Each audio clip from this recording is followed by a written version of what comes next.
ಬೆಳಗಿನ ಇಬ್ಬನಿಯ ಇಂಪು ಛೇದಿಸಿತು ನಿದ್ದೆಯ ಸೊಂಪು, ಸೊಗಸಾದ ಚಾರಣದ ಗುಂಪು ಹೊರಸೂಸಿತು ಕಸ್ತೂರಿ ಕನ್ನಡದ ಕಂಪು. ಬೆಂಗಿರಣಗಳ ಹೊದ್ದು ಬಂದ ರವಿ ವಯ್ಯಾರದಿ ನಲಿಯಿತು ಭುವಿ, ಸುಮ್ಮನಾಗಲಿಲ್ಲ ನನ್ನೊಳಗಿನ ಕವಿ ಹೃದಯ ಹಾಡಿತು ಟುವಿ ಟುವಿ. ಬಿಸಿಲ ಬೇಗೆಯ ಹೆಚ್ಚಿಸಿತು ಕಾವು, ತಂಗಾಳಿಯು ಮೆರೆಯಿಸಿತು ನೋವು, ಸೂರ್ಯೋದಯ ನೋಡುವುದೇ ನಲಿವು, ಮೂಡಲಿ ಎಲ್ಲರಲ್ಲೂ ಸುಮಧುರ ಒಲವು. ಶುಭೋದಯ ವಿದ್ಯಾರ್ಥಿಗಳೇ, ನಮ್ಮ ಸುತ್ತಲಿನ ವಾತಾವರಣವನ್ನು ನಾವು ಪರಿಸರ ಎನ್ನುತ್ತೇವೆ. ನಾವು ನಮ್ಮ ಪರಿಸರದಲ್ಲಿ ಏನೆಲ್ಲ ಕಾಣುತ್ತೇವೆ? ನಾವು ನಮ್ಮ ಪರಿಸರದಲ್ಲಿ ಗಿಡ, ಮರ, ಪ್ರಾಣಿ, ಪಕ್ಷಿಗಳು, ಜಲಚರ ಜೀವಿಗಳು, ಕಲ್ಲು, ಬಂಡೆ, ಪರ್ವತ, ಹೀಗೆ ಅನೇಕ ಅಂಶಗಳು ನಮಗೆ ಗೋಚರಿಸುತ್ತದೆ. ನಮ್ಮ ಮನೆಯ ಆವರಣದಲ್ಲಿ ನಾವು ಬಣ್ಣ ಬಣ್ಣದ ಹೂವಿನ ಗಿಡಗಳನ್ನು ನೆಡುತ್ತೇವೆ ಅಲ್ವಾ?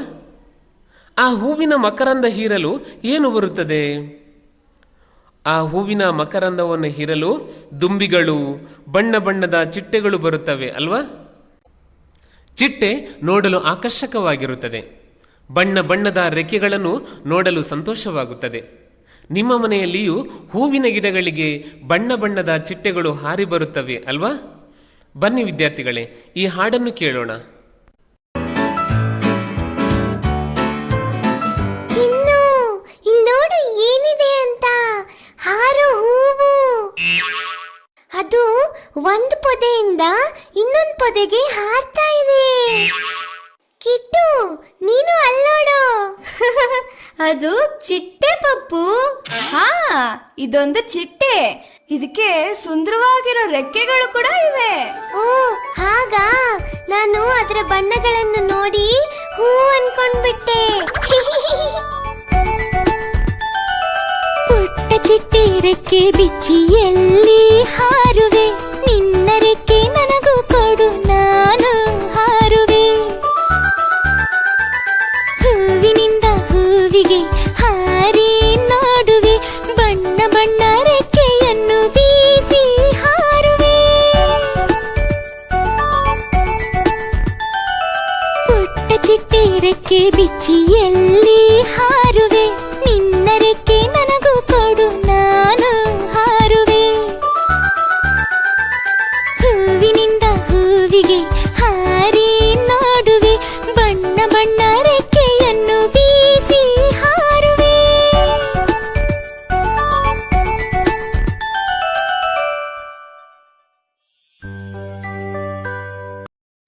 ಸರಿ ವಿದ್ಯಾರ್ಥಿಗಳೇ, ಇಂದಿನ ತರಗತಿಯಲ್ಲಿ ನಾವು ಚಿಟ್ಟೆ ಪದ್ಯವನ್ನು ಕಲಿಯೋಣ.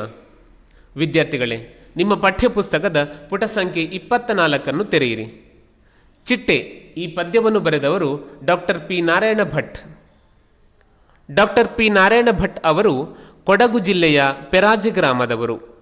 ಶಿವಮೊಗ್ಗದಲ್ಲಿ ದಂತ ವೈದ್ಯಕೀಯ ವೃತ್ತಿಯಲ್ಲಿ ಇದ್ದು ಈಗ ವಿಶ್ರಾಂತ ಜೀವನ ನಡೆಸುತ್ತಿದ್ದಾರೆ.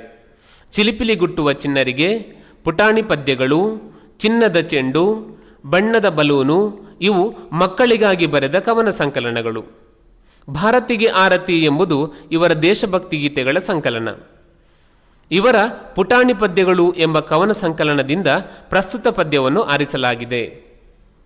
ವಿದ್ಯಾರ್ಥಿಗಳೇ, ನಿಮ್ಮ ಪಠ್ಯಪುಸ್ತಕದ ಪುಟ ಸಂಖ್ಯೆ 23 ತೆರೆಯಿರಿ. ನಾನು ಪದ್ಯವನ್ನು ಓದುತ್ತೇನೆ. ನೀವು ನಾನು ಓದಿದ ಪದದ ಕೆಳಗೆ ಬೆರಳಿಡುತ್ತಾ ಗಮನಿಸಬೇಕು. ಪದ್ಯ 3. ಚಿಟ್ಟೆ. ಚಿಟ್ಟೆ ಚಿಟ್ಟೆ ಚಂದದ ಚಿಟ್ಟೆ, ಕೊಟ್ಟವರ್ಯಾರೆ ಬಣ್ಣದ ಬಟ್ಟೆ. ಮುಟ್ಟಲು ಬಂದರೆ ತಟ್ಟನೆ ಹಾರಿ, ದೂರಕ್ಕೆ ಓಡುವೆ ಏತಕ್ಕೆ ಪೋರಿ. ಸುಮ್ಮನೆ ನನ್ನಲ್ಲಿ ತೋರುವೆ ಸಿಟ್ಟು, ಹೂವಿನ ಹತ್ತಿರ ಏನದು ಗುಟ್ಟು. ಬಾಬಾ ಒಳಗೆ ಕೊಡುವೆನು ನಾನು, ಬಿಸಿ ಬಿಸಿ ದೋಸೆ ಸಿಹಿ ಸಿಹಿ ಜೇನು. Doctor P Narayana Bhat. ಚಿಟ್ಟೆ ಚಿಟ್ಟೆ ಚಂದದ ಚಿಟ್ಟೆ, ಕೊಟ್ಟವರ್ಯಾರೆ ಬಣ್ಣದ ಬಟ್ಟೆ. ಮುಟ್ಟಲು ಬಂದರೆ ತಟ್ಟನೆ ಹಾರಿ, ದೂರಕ್ಕೆ ಓಡುವೆ ಏತಕ್ಕೆ ಪೋರಿ. ಸುಮ್ಮನೆ ನನ್ನಲ್ಲಿ ತೋರುವೆ ಸಿಟ್ಟು, ಹೂವಿನ ಹತ್ತಿರ ಏನದು ಗುಟ್ಟು. ಬಾಬಾ ಒಳಗೆ ಕೊಡುವೆನು ನಾನು, ಬಿಸಿ ಬಿಸಿ ದೋಸೆ ಸಿಹಿ ಸಿಹಿ ಜೇನು. ಪದ್ಯ 3. ಚಿಟ್ಟೆ. ಈ ಪದ್ಯದ ಭಾವಾರ್ಥವನ್ನು ತಿಳಿದುಕೊಳ್ಳೋಣ. ಚಿಟ್ಟೆ ಚಿಟ್ಟೆ ಚಂದದ ಚಿಟ್ಟೆ, ಕೊಟ್ಟವರ್ಯಾರೇ ಬಣ್ಣದ ಬಟ್ಟೆ. ಚಿಟ್ಟೆ ನೋಡಲು ಆಕರ್ಷಕವಾಗಿರುತ್ತದೆ. ಇಲ್ಲಿ ಕವಿ ಡಾಕ್ಟರ್ ಪಿ ನಾರಾಯಣ ಭಟ್ಟ ಅವರು ಚಿಟ್ಟೆಯಲ್ಲಿ ಕೇಳುತ್ತಾರೆ, ನಿನಗೆ ಬಣ್ಣ ಬಣ್ಣದ ಬಟ್ಟೆ ಕೊಟ್ಟವರು ಯಾರು ಎಂದು.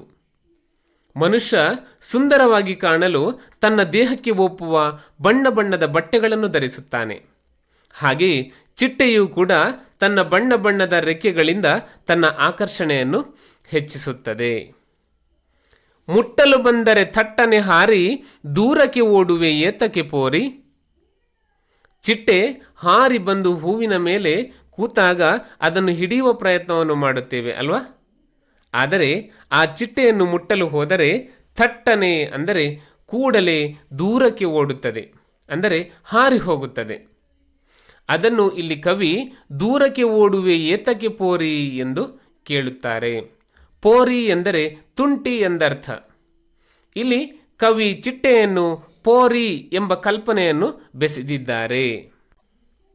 ಸುಮ್ಮನೆ ನನ್ನಲ್ಲಿ ತೋರುವೆ ಸಿಟ್ಟು, ಹೂವಿನ ಹತ್ತಿರ ಏನದು ಗುಟ್ಟು.